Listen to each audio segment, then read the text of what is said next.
está fazendo aqui? Qual o objetivo nosso aqui? A gente não se pergunta, a gente simplesmente existe. No texto de Efésios, vou botar aqui para poder melhorar, sombra do microfone, eu estava até desacostumado com o microfone, mas eu fiz na inocência. Ficou, estando vós mortos nos vossos delitos e pecados, nos quais andaste outrora, segundo o curso deste mundo, segundo o príncipe das potestades do ar, do espírito que agora opera nos filhos da desobediência. Leia aí até o versículo 2, versículo 3. Entre eles, todos nós também, antes andávamos nos desejos da nossa carne, fazendo a vontade da carne e dos pensamentos. E éramos, por natureza, filhos da ira, como também os demais. Por isso que eu fiz essa introdução. O mundo está aí distraído. Mas nós não fomos chamados para andarmos distraídos. Deus nos resgatou. Deus nos resgatou. Porque éramos e agora nós não somos mais. E aqui o termo que Paulo usa, filhos da ira, é da ira de quem? Da ira de Deus. Porque todos pecados e destituídos do quê? Foram da presença de Deus. Todo ser humano. Lá no começo. Então nós não somos mais filhos da ira, por quê? A ira de Deus não está mais sobre nós. Nós quem? Nós que recebemos a Jesus como único e suficiente Salvador. Então é necessário que a pessoa receba Jesus, entregue a sua vida a Jesus e o aceite como único e suficiente Salvador. Versículo 4. Mas Deus, que é riquíssimo em misericórdia, pelo seu muito amor com que nos amou, estando nós ainda mortos em nossos delitos, nos vivificou juntamente com Cristo. Pela graça sois salvos. Então aqui, como Paulo fala, né, o pastor acabou de explicar isso também, estando nós ainda do que mortos no nosso delito, nos vivificou juntamente com Cristo. Pela graça sois salvos. Por quê? Porque Jesus Cristo foi sacrificado, não é isso? E morreu, foi sepultado, ressuscitou, e nós cremos nisso. Jesus Cristo foi para o Pai, e um dia Ele vai retornar para nos buscar. Para nos buscar. Nós cremos nisso. Por isso que a palavra aqui de Paulo em relação a isso. Mas todos esses que não querem falar da morte, que não querem pensar na morte, que estão simplesmente andando distraídos, eles podem ser alcançados por Deus? Sim. Sim. Assim como Deus nos alcançou, qualquer um pode ser alcançado. Qualquer um pode ser alcançado. Às vezes a gente fica com uma dificuldade danada, porque a gente tem orado por alguém, e está uma dificuldade danada, às vezes, naquela oração, porque a pessoa não se converte, a pessoa não dobra o coração. Eu costumava falar com a pastora Tatiana: Tatiana, está vivo? Tá. Então há esperança. A gente tem que lamentar depois que morrer. Se morrer sem isso aí, a gente lamenta. Mas se está vivo, há esperança. Há esperança. Versículo 6. E nos ressuscitou juntamente com Ele, e nos fez assentar nas regiões celestiais em Cristo Jesus. Porque a gente estava no inferno, e agora a gente está no céu. A gente está no céu. Porque a gente aqui como Igreja Batista, a gente não crê que a gente perde a salvação.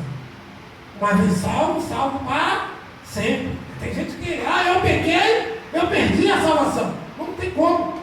Porque não é o seu comportamento que dá direito à sua salvação. E sim a sua fé. A sua fé.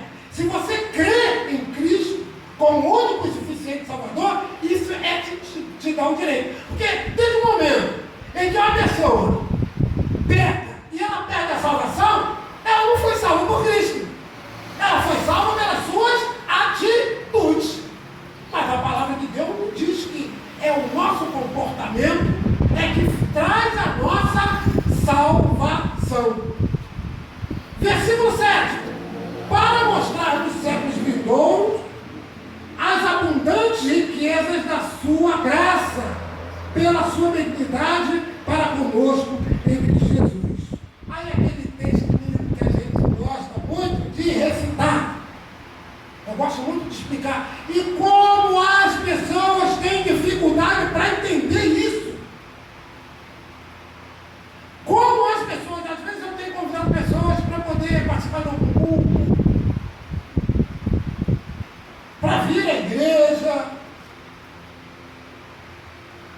para ir a uma reunião, e uma resposta muito comum dos nossos dias é que eu preciso me consertar primeiro.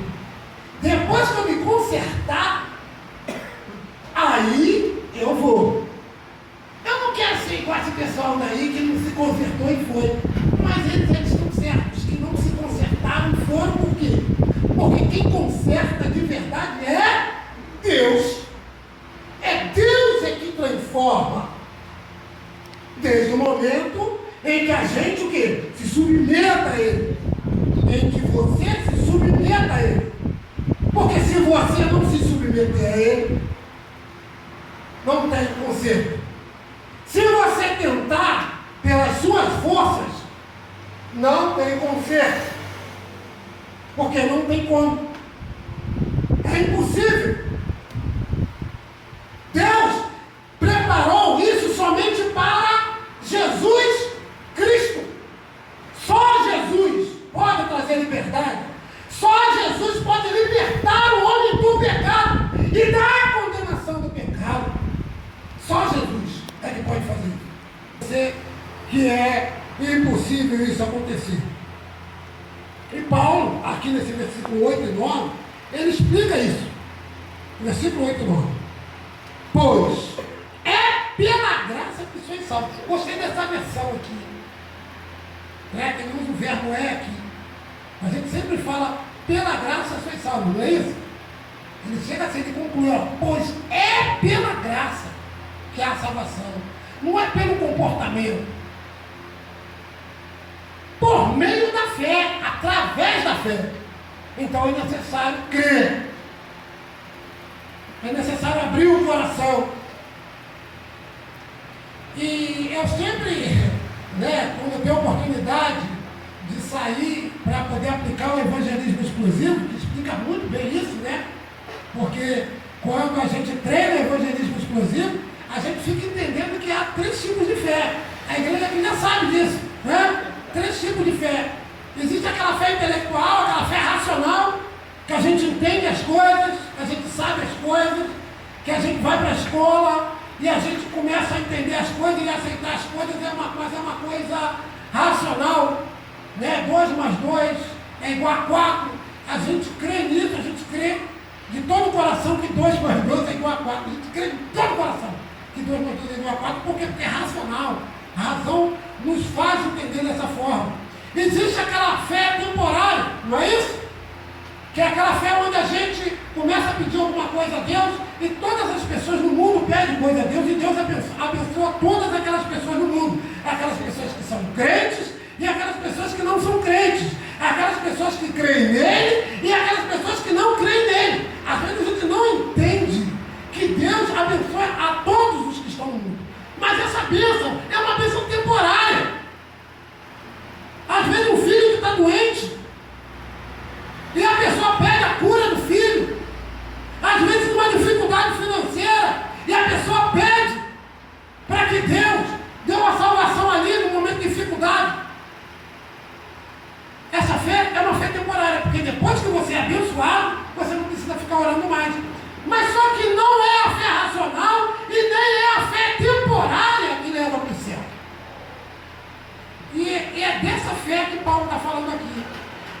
chamada fé salvadora. É a fé onde o indivíduo, a pessoa crê que Jesus Cristo morreu por ele para dar salvação a ele. Jesus Cristo morreu por ele para dar salvação a ele. Então é necessário crer nisso. Crer para a salvação. Então um montão de gente que vai para a igreja. Então um montão de gente que canta cântico. Então um montão de gente que acha bonito os cânticos. Gente acha bonita a palavra. Acha bonita a pregação. E diz que tem fé. Mas nunca creu na salvação em Cristo Jesus. Nunca creu. Nunca entregou verdadeiramente o seu coração a Jesus. Nunca se arrependeu dos seus pecados. Porque um dia Jesus Cristo vai voltar. Não é verdade?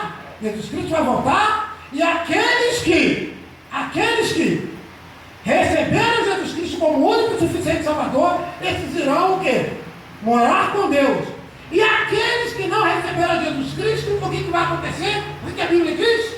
Que eles vão para o inferno. É isso que a palavra de Deus diz.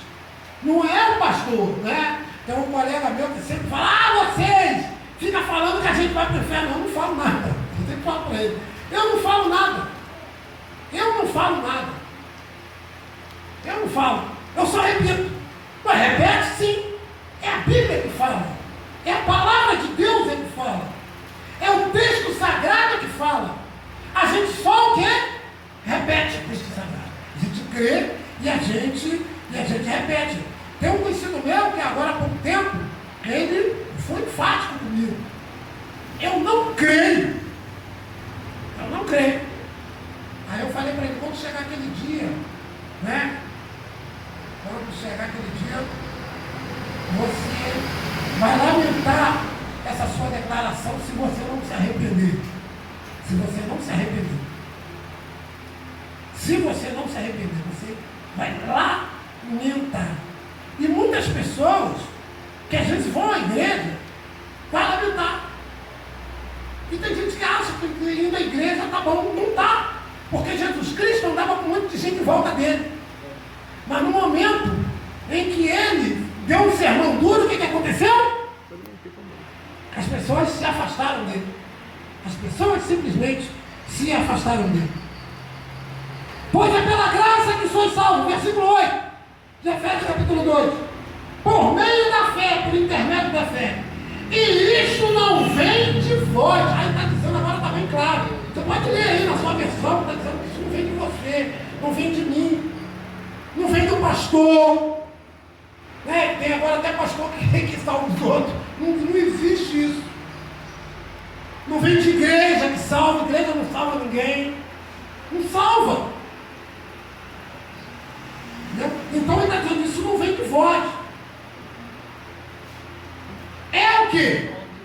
Dom de Deus. Vamos lá, vamos todo mundo falar junto ali? Dom de Deus. Vamos lá mais uma vez? Dom de Deus. Então isso é dom. Dom aqui é dádiva, é uma coisa que é dada por Deus. É uma coisa que é dada somente por Deus. Aí no versículo 9 ele conclui. Não das obras quer dizer das coisas que a gente faz, das coisas que a gente tenta fazer, para que ninguém se glorie. Versículo 10, encerrando. Pois somos feitura sua, criados em Cristo para as boas obras das quais Deus preparou para que andássemos nela. Então olha só, nós que ouvimos a palavra de Deus, que aceitamos a Jesus, né, o pastor Jair sempre gosta de falar, né, recitar aquele versículo bíblico. Quem é de Deus, ouve a palavra de Deus. Né, ele sempre gosta. Quem é de Deus, ouve a palavra de Deus. Tem um montão de gente que diz que é de Deus, mas não ouve. Mas não ouve a palavra de Deus. E diz que ouve, mas na verdade não ouve porque não toma uma decisão. Não toma uma decisão verdadeira da vida. Porque simplesmente, eu acredito nisso daqui, mas se você não houve mudança em você, você não crê. E desde o momento que a gente crê em Deus, a gente crê que Jesus Cristo foi enviado por Deus, e a gente recebe a Jesus Cristo, a gente abre nosso coração para Jesus, o Espírito Santo de Deus vem o quê? Morar dentro da gente. Eu sempre faço a pergunta, Gabriel é o primeiro a responder. Aonde que Deus mora? Eu sempre faço essa pergunta. Aonde é que Deus mora? Não tem gente que aponta para o céu. Não é isso? Não tem gente que aponta para o céu. Deus mora em nós. Dentro de Deus. Nosso coração. Onde que é o céu? É onde Deus mora, onde Deus habita. E a habitação de Deus é onde? No nosso coração. No coração daquele que recebeu a Jesus Cristo como único e suficiente Salvador. Jesus Cristo fala isso para os discípulos, né? Olha, se você dizer assim, ó, Deus está ali, olha ali, olha ali, olha ali, olha ali, não acreditei em nenhum deles. Porque na verdade o reino está dentro de vocês. O reino dos céus está dentro de vocês. E é verdade. Porque Deus não habita em casas feitas por mãos humanas. Deus não habita. Nós fomos feitos por Deus. E a palavra de Deus aqui fala muito isso. Pois somos feitura sua. Fomos feitos por Deus. Criados em Cristo Jesus para as boas obras, as quais Deus preparou para que antes andássemos nela. Então, se Deus mora dentro da gente, e a gente faz boas obras, justamente porque Deus está dentro da gente, essa é a certeza da nossa salvação. Tem um montão de gente que me pergunta, como é que eu sei que o Espírito Santo está dentro de mim? O Espírito Santo se entristece quando você faz alguma coisa errada. O Espírito Santo faz você lembrar das coisas que precisa saber. E o Espírito Santo é o selo de Deus para o dia da redenção. E ele fez isso por amor a nós. Não é isso? O cântico que a gente cantou, pode até tocar aí, né? Seu Caso, né? Lembra? Lembra de Seu Caso? Por que eu acho que eu gosto de cantar essa música? Por que eu gosto? Eu gosto dessa música. Só tem 3 notas. Marcelo começando a aprender essa música. A primeira música do Marcelo é Seu Caso. Ele está fazendo lá, as notas, está fazendo isso aqui. Mas é também para Marcelo lembrar que ele precisa receber a Jesus Cristo como único suficiente Salvador. É criança, orar por ele. Orar por todos aqueles que ainda não receberam. Tens liberdade aqui, Espírito de Deus. Tens liberdade aqui, Espírito Santo, Espírito Santo. Tens liberdade aqui, Espírito de Deus, Espírito de Deus. Tens liberdade aqui, Espírito Santo, Espírito Santo. Eu sou tua casa, tua morada. Eu sou teu lar. É verdade, não, Jesus. Mude as coisas de lugar. Eu sou tua casa, tua morada. Eu sou teu lar. Mude as coisas de lugar. Fica de pé em nome de Jesus, todos. Nós estamos encerrando esse culto. Gostaria de agradecer a presença de todos. Adriano! Muito obrigado pela sua presença aqui, Adriano. Amém, meu Deus. Obrigado, Senhor. Você está sendo convidado para estar aqui de novo com a gente. Obrigado, Senhor. Tá bom? Em nome de Jesus. Espero que o Espírito Santo de Deus habite o seu coração. E que você receba Jesus Cristo como único e suficiente Salvador. Para a salvação eterna no nome do Senhor Jesus Cristo. Amém. Glória a Deus. Glória a Deus.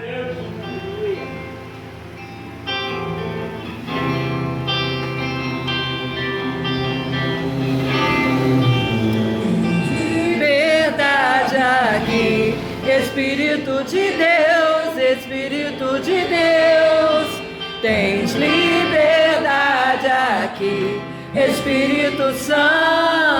Espírito Santo, tens liberdade aqui.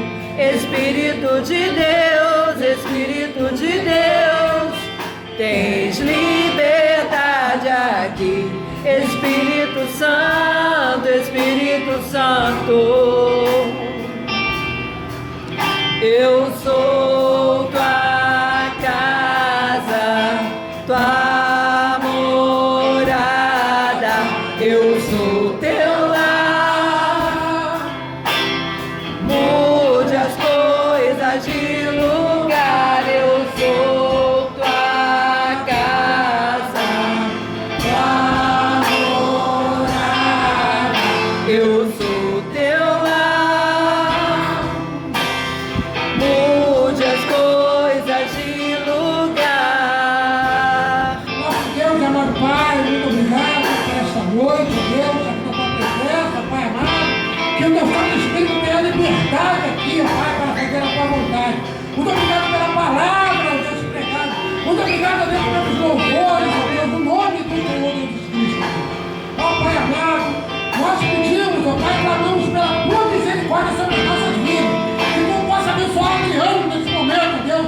E que ele possa receber Jesus como único e suficiente Salvador, ó Deus. Que ele possa ser bênção na casa dele, Deus. Que ele possa ser bênção na vida de todos aqueles, ó Pai, que estiverem, ó Pai, junto deles, ó Deus. Muito obrigado, ó Pai, pela vida do Adriano, Deus amado, no nome do Senhor Jesus Cristo.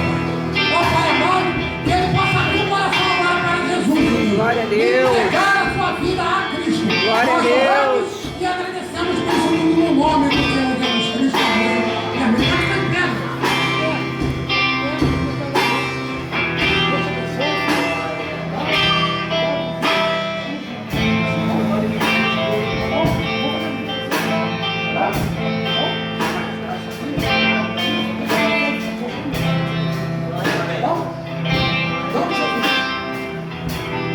Vamos encerrar esse culto, em nome de Jesus? Amém. Nosso Deus, amado Pai, muito obrigado, Deus, por esta noite. Muito obrigado, Pai, pela tua graça, pela tua misericórdia. Te pedimos, ó Deus, que tu possa nos levar para os nossos lares, protegidos por ti, ó Deus. Leva-nos para as nossas casas, ó Deus, e nos dê uma semana abençoada, ó Deus. Abençoa a nossa família também, no nome do Senhor Jesus Cristo, ó Deus. Nós pedimos que a graça do nosso Senhor e Salvador Jesus Cristo, o amor de Deus, Pai bendito, e todas as consolações do Espírito Santo possa ser com o teu povo reunido aqui nessa noite, e também em toda a Tenente Jardim, agora e para